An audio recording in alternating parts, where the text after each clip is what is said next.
And I believe I mentioned this yesterday. Donald Trump says he's going to do a new tax cut.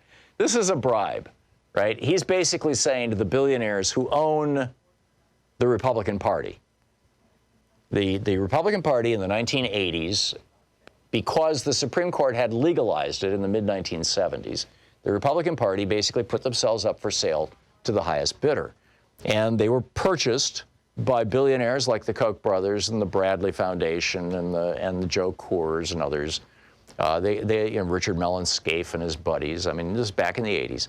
They got purchased by all these guys after David Koch's unsuccessful run for vice president on the Libertarian ticket in 1980. He just decided, screw that, I'm going to buy a political party, right? And so the Republicans were purchased by these billionaires and by the corporations that made them rich, particularly the corporations that nobody liked, the ones who really needed help, the tobacco corporations, the oil corporations, the coal corporations, the chemical industry, the pesticide industry. They own the Republican Party right now. And they really benefited from Trump's trillion-dollar tax cut. And so Trump is now saying, and they're paying him back. I mean, this $1.5 trillion from his tax cut last year just rained down on these people. I mean, it was like manna from heaven. And so, you know, that's kind of faded out. Corporations used $1 trillion to buy back their own stocks, which is what's been driving the stock market up.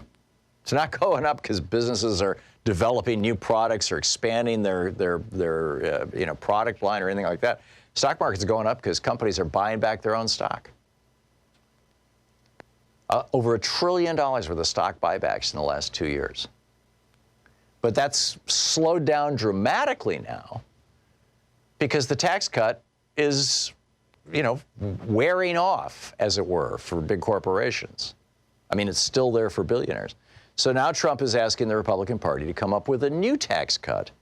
It's his way of saying to the billionaires, the big corporations, keep supporting the Republicans, keep supporting me, help me get reelected, and I'll make sure that you're taken care of. I mean, in countries like the Philippines or Hungary or, some of these other places, these oligarchies, essentially, average citizens just expect that the rich own the government and the government does what the rich want. I mean, it's like, okay, yeah, of course. That's how things work. But in the United States, that's not how things are supposed to work. And it's not how things worked in the United States, by and large, up until the 1980s. And since 1981, since Ronald Reagan was sworn into office, this is all we've seen come out of the Republican Party, is corrupt obeisance, if I'm saying and using that word correctly, to morbid wealth. The morbidly rich own the Republican Party.